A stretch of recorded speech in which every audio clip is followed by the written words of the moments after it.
Hey, I'd like to welcome you to another episode of Mission Matters. My name is Adam Torres, and if you'd like to apply to be a guest on the show, just head on over to missionmatters.com and click on Be Our Guest to apply. All right, so today I have Robert Wolf on the line, and he is founder of Terra Firma Business Consultants and Advisor. Terra Firma Business and Financial Consultants. Bob, welcome to the show. Thanks, Adam. Glad to be here. All right, Bob. So great to have you back on the show. For the audience that have been watching this for a long time, Bob is was one of the authors that we've published in the past, and we have some more work we're coming up with as well. But today's topic and what we'll get into is the new podcast that he just launched. So Farming Assets podcast. I'm really excited about it and to do the distribution on our network. But to get this episode started, we'll start this one the way that we start them all with our Mission Matters Minute. So, Bob, we at Mission Matters, we amplify stories for entrepreneurs, executives, and experts. That's our mission. Bob, what mission matters to you? Yeah, no, I appreciate that, Adam. At the end of the day, our mission is to help business owners become better at understanding the finance aspect of their business. And it's not teaching them how to run their business, but from how to utilize the tax code to their advantage. Fantastic. Awesome. Great having you back on. And I've been waiting for this interview all week, Bob. I got to ask you, now that you're on the other side of the mic, right now, you're the host. How do you feel? Yeah, no, it's been a lot of fun. It's a little bit empowering. Maybe that could get to our head a little bit, but it's come on. It is fun being part of looking at content and looking at what matters, right, to business owners, and being able to try to give them the content and the information to help them be better business owners in the sense of understanding my realm and my world. Yeah.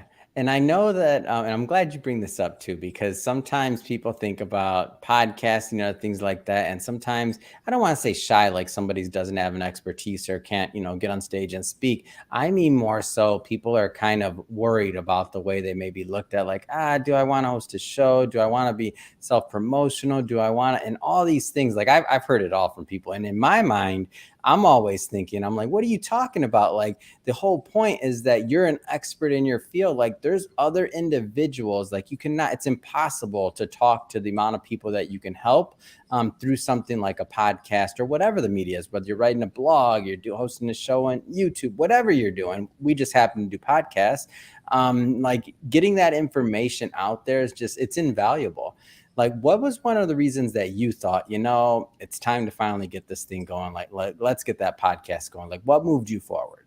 Yeah, I think to your point is whether I'm comfortable with the title or the acknowledgement of being an expert in what I do.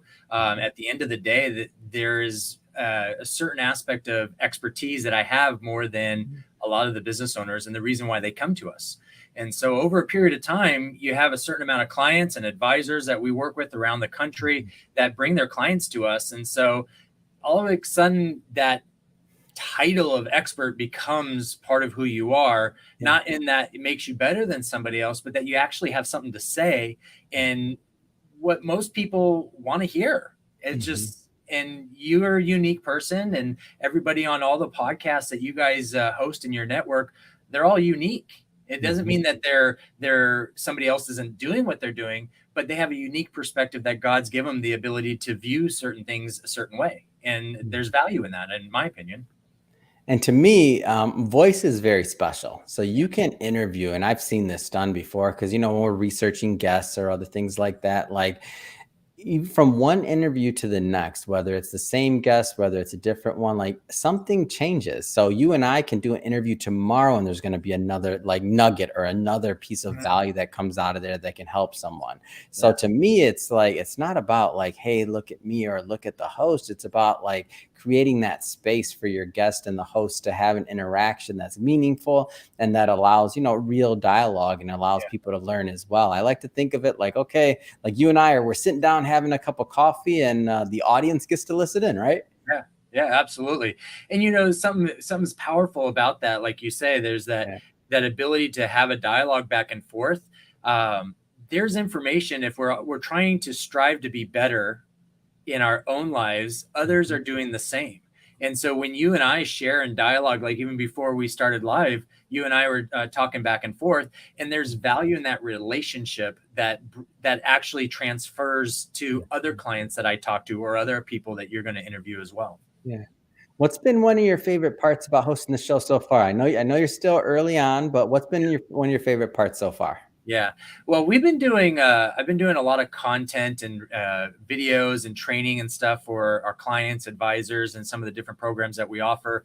But going on a podcast is a lot different because, when you listen to podcasts, right, there's different people of different expertise and experience, and to kind of go through that process is just a different avenue. We have a YouTube channel, but there's some people just love being in a podcast. Some people love being on a YouTube, and I absorb content in both, but a lot of people just like a singular. So it's a great way for me to be able to feel confident that there's somebody out there, maybe just one person, maybe that's my audience is one person. Thank you, Mom.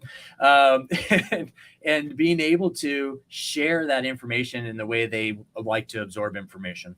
Oh yeah. And I think about I'm glad you brought up Mom, because my mom, she's probably listened to more episodes than anybody else to me. And I'm like, thank you, Mom, as well. But the way I like to think of the podcast too, is I feel like it's so personal, not just because it's audio, but the way I think of it is like, think about if, 50 people are listening to your episode, 100 people, whatever the amount is. I don't care if there's 10 people listening to the episode, just period. Like if you were standing in front of 10 people and giving a speech, or, giving a training to your team, or if there's 50 people in the audience, or if there's 100 people listening to that, like that's a lot of people. Yeah. And there's also the quality and the individuals that you want to listen to it. So for your particular show, you have a very unique angle and type of content. So the listeners that are attracted to that content, I feel, are going to get a ton of value out of it, and they get to benefit from your expertise and also your planning in the show overall. Yeah, no, I appreciate you saying that. I think so too. And I don't know, it's the personal aspect of it is pretty powerful, and it's in a way it's very humbling, and it makes you want to be better with each episode that you produce. Yeah. And so this is a big question, and I don't want you have plenty of room. And I'll tell you one thing that I tell every podcaster that we produce: what your original concept for your show is will evolve over time, as will the content. I mean, and not necessarily that something as extreme as our brand. So for example, our first podcast was actually called Money Matters. It wasn't called Mission Matters. So our entire brand evolved into that. But in your case, I'd like to hear from you, like vision.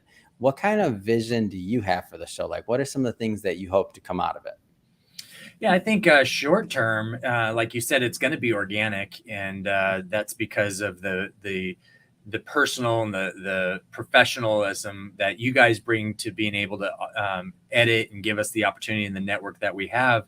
But really is just to get information out there. And so farming assets, and the reason why we went with that title, farming assets, is being able to show our planning strategies and help educate business owners how assets are grown, just like normal farming, and how we grow a farm, orange trees or other crops, right? It takes nurturing, it takes blood, it takes tears, it takes a lot of energy and love and effort to get your crops to grow, to yield a result. And the same is true as a business owner. And I think business owners relate to that. And I think a lot of times we in the financial world, we lose sight of the fact of just being the mindset of a business owner. And so short-term farming assets is to kind of create that relatability. Long-term, I don't know what it's going to turn into. I'm excited about that. I can tell you it's going to turn into some good things. That's what I know. And then farming, you're in Texas, right? We are in Texas, yeah. Come on, had to be farming assets. I saw that. Shout out to Aaron Alejandro, the executive director over at the Texas FFA. Speaking of Texas, we host their podcast, Growing Our Future. So another play on farming, right? Awesome. Yes. Awesome. So our Texas audience and our I feel like our crew out there is building. We're gonna have to throw a big old launch party or some type of event for all our podcast hosts out there. Get everybody together so they can meet. That'd be great. Plenty of space for it. Awesome. So I want to jump around a bit here. So we covered the show, and we'll put links to the show on the show notes so that everybody can check it out. But just so everybody watching this knows, farming assets everywhere. It's on Apple Podcasts, Spotify, Google Podcasts. Like I don't know, 30 different podcast players and networks. So you're all good there. So definitely listen to it, subscribe to it, and you're going to get a lot out of it. But I do want to go, speaking of your expertise, let's talk a little bit more about Terra Firma business and financial consultants, because I know we've done some work and kind of talked a little bit about this in the past, but I don't want to assume that all our new listeners caught that. So first off, tell us a little bit more about your firm. Yeah, no, thank you. So Terra Firma is really designed to be holistic. We wanted to be able to work with business owners and have a almost an unbiased viewpoint of how planning and financial planning should work, in the sense that we take a slant from a tax perspective. And not like traditional tax planners where they're looking at for deductions and tax strategies and what some people call loopholes. But we actually take a different slant of how the IRS views assets. And that's the reason why we talk about farming assets. And so at Terra Firma, our goal is to help business owners understand the value of their business and how to organize their various assets to be more tax efficient according to how the IRS views those assets. And that's pretty much what we try to do on a day-to-day basis. What type of clients do you find get the most value out of working with your team, whether it's, size of company, organization, industry niche, employee count? Like, how does somebody know if they're a good fit? Well, first of all, it has to be somebody who wants help. Yeah. Right? All right. That's a good box to check. Let's not assume. Go ahead. But once they've decided they want to help is really, honestly, the business owner who's looking to strive for their cash flow to take that next level. And what I mean by that is that we have a lot of business owners that come to us and, they do 10, 20, 30, 40 plus million a year. They have regional CPA and law firms that work with them. Those really aren't our clients. They tend to be more difficult to work with, in the sense that it doesn't make them bad. There's just too many people. There's too many Indians, so to speak, and too many chiefs, right? For us, it's a smaller business owner, the one who's trying to take their business from this level to that. And it's not necessarily from a revenue perspective, but what their goals are. How do they want their cash flow to be more productive? In the type of business. So a doctor maybe have a certain type of revenue stream that could be the same as a manufacturer, but the doctor has higher margins because there's not a cost of goods to sell or in manufacturing in versus doctor versus manufacturing. So it really is based on their desire of how they want their cash flow. So that's really the key. So we have no specific industry. We have no specific investable assets. We talk to everybody. And based on the situation and our planning strategies, we have enough confidence in how we do business and how we plan that we can pretty much help most business owners that come to us. And if we can't, we'll tell you why we can't, and we'll strategize what steps we need to take to where we can. And so we'll help you in that avenue as well.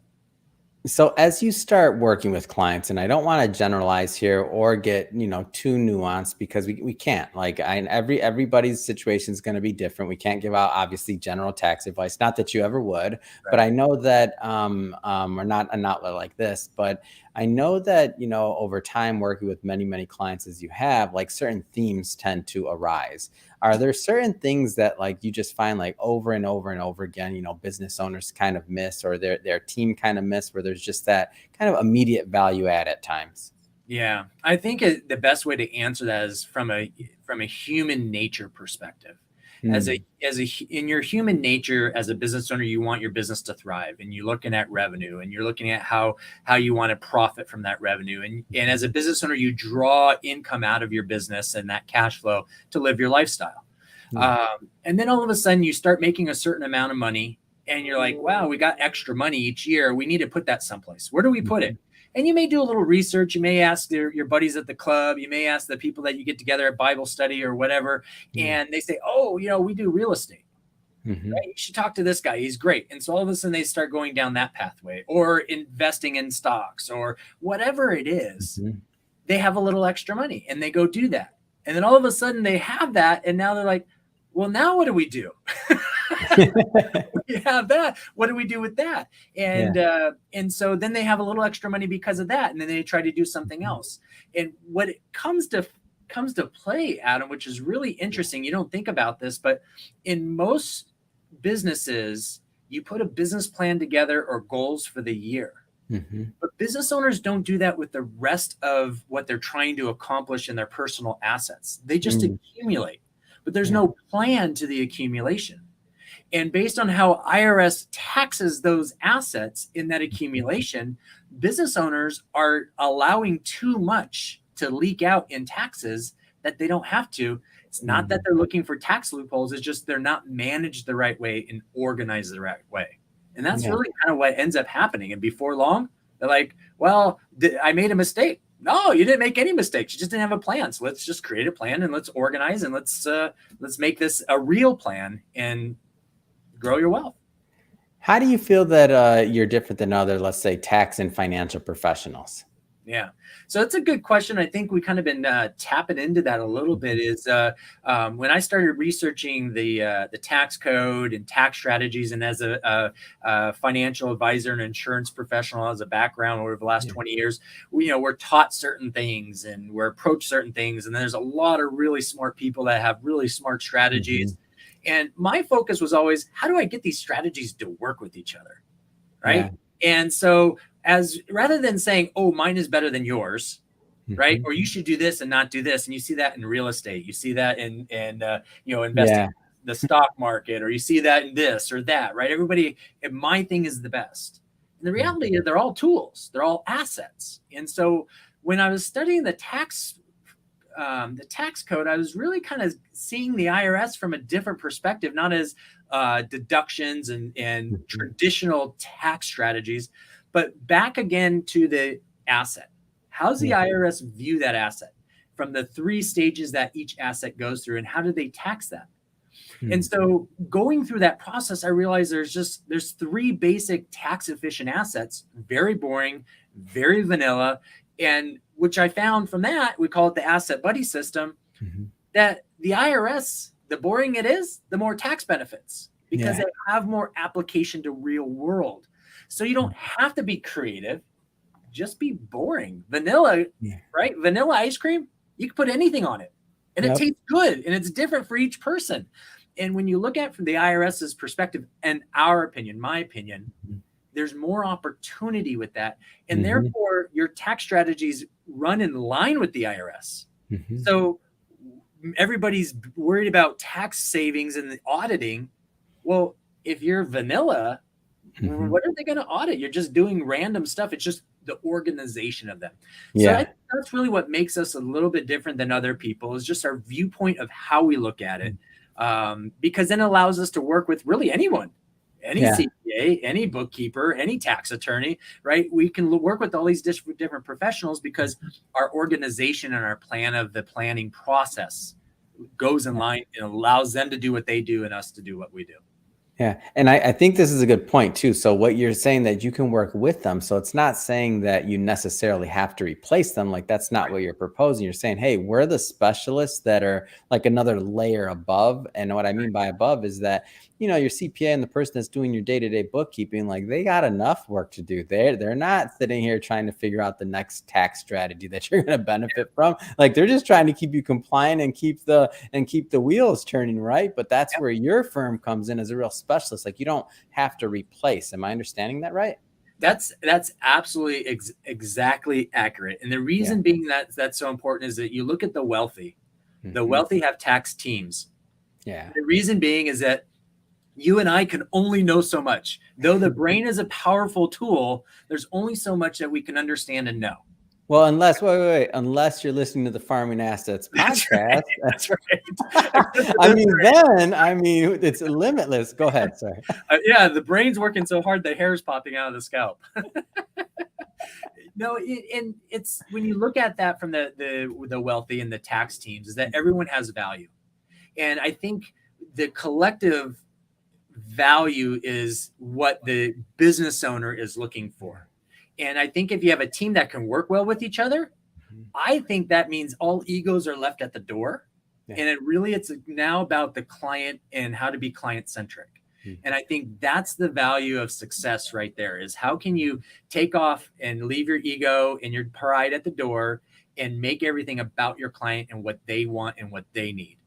Yeah, it's great. I mean, it's great info and it's a great service. And I feel like many can benefit from it. What does an engagement look like? And I don't mean like price or anything like that. I mean, like, how does it typically work? If so let's say somebody's watching this, they're going to follow up and they're like, hey, I want to get to know more. Like, tell us a little bit more about the process. Yeah. The first thing we go through our very basic introduction, and we call it our cash flow recovery process. And the cash flow recovery is just some basic questions. Like, for example, Adam, do you feel like you're overpaying in federal taxes? Yeah. Right? Yeah, I do. Do you know by how much? No, I don't. All right. Well, if we could show you by how much, would you want to know that? Well, yeah. And if we found that and we were able to take that tax savings and grow it, would you want more taxable income or tax-free income? Tax-free, right? Those are the first 4 questions we ask everybody. Yeah. Then we'll dive into what we call our tax savings formula. And it's just a basic conversation of getting to know the business owner, what their income, what their spending habits are. We don't care what they spend their money on. It's their money, right, Adam? You work hard for your money. The last thing you want someone to tell you can't spend it. Yeah.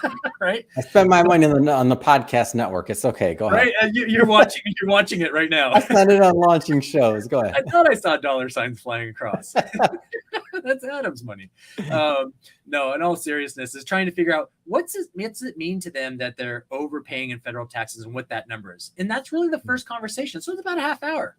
And if we can help them and the client sees value, great. We'll talk about engagement and doing a little more in depth. If the client's like, oh, okay, I don't think I need you. Okay, great. Yeah, appreciate the time. It was good talking to you. So that's pretty much it. It's awesome. It's great stuff. Well, Bob, I know you and I can get going and go all day. But we're about out of time for this episode. So that being said, just have to ask, what's next? I mean, what's next for you? What's next for your firm? Yeah.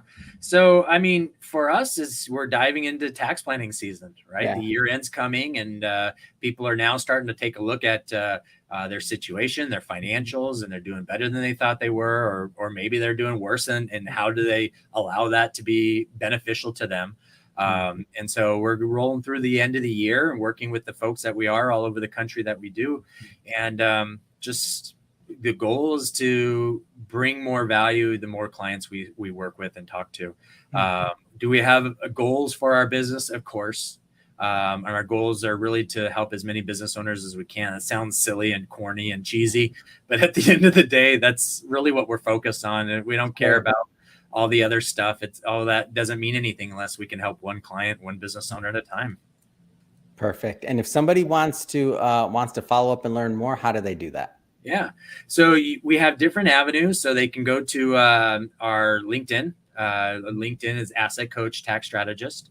They're welcome to go email me directly at rwolf@terrafirmaconsultantsllc.com. They're welcome to reach out to us on subscribe to the podcast, of course. I help do that. Farming assets. Come on. We've got a YouTube channel, Asset Coach and Tax Strategist. You can message us there if you want to. We're also on Facebook, facebook.com/terrafirmaconsultants. So many different avenues.